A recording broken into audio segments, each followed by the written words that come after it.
Beautiful call. Beautiful. Shakib Khan.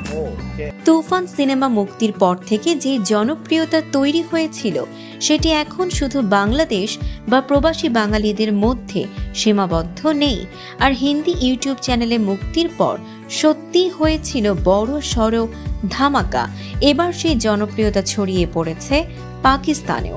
Urdu ডাবিংয়ের মাধ্যমে তুফান একসঙ্গে পাকিস্তানের ৪২টি মাল্টিপ্লেক্সে এবং মোট ১২৮টি সিনেমা হলে মুক্তি পেয়েছে। মুক্তির পর থেকেই পাকিস্তানি দর্শকদের মধ্যে সিনেমাটি নিয়ে উন্মাদনা তৈরি হয়েছে। সামাজিক যোগাযোগ মাধ্যমের যুগে ভৌগোলিক সীমারেখা যেন আর তেমন গুরুত্বপূর্ণ নয়। আর শাকিব খানের জনপ্রিয়তা সেটিই প্রমাণ করছে।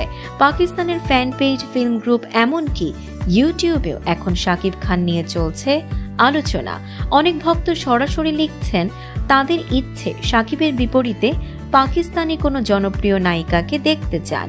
সম্প্রতি শাকিবকে ঘিরে ঘটেছে আরও এক মজার ঘটনা। পাকিস্তানি কন্টেন্ট ক্রিয়েটর রশিদ খান তার অফিসিয়াল ইনস্টাগ্রামে এক নারীকে শাকিব খান এবং পাকিস্তানের সুপারস্টার ফাওয়াদ খানের ছবি দেখিয়ে তুলনা করতে বলেন। সৌন্দর্য, ফ্যাশন সেন্স, অভিনয়, লুক, স্টারডাম, গার্লস ক্রাশ সহ মোট 10টি বিভাগে বিচার করা হয়। ফলাফলে অবাক করা ব্যাপার হলো 10টির মধ্যে 8টিতেই এগিয়ে যান আমাদের শাকিব খান। অর্থাৎ শুধু বাংলাদেশেই নয়, পাকিস্তানি দর্শকের কাছেও সমানভাবে জনপ্রিয় হয়ে উঠেছেন শাকিব। ভিডিওটির নিচে পাকিস্তানি নেটিজেনরা লিখেছেন তিনি শাকিব খান, বাংলাদেশের মেগা স্টার। আবার বাংলাদেশের ভক্তরা কমেন্টে ভালোবাসা জানিয়েছেন, দিয়েছেন অসংখ্য লাভ ইমোজি। সব মিলিয়ে বলা যায় শাকিব খান এখন কেবল ঢাকাই সিনেমার নায়ক নন, ধীরে ধীরে হয়ে উঠছেন পুরো দক্ষিণ এশিয়ার তারকা।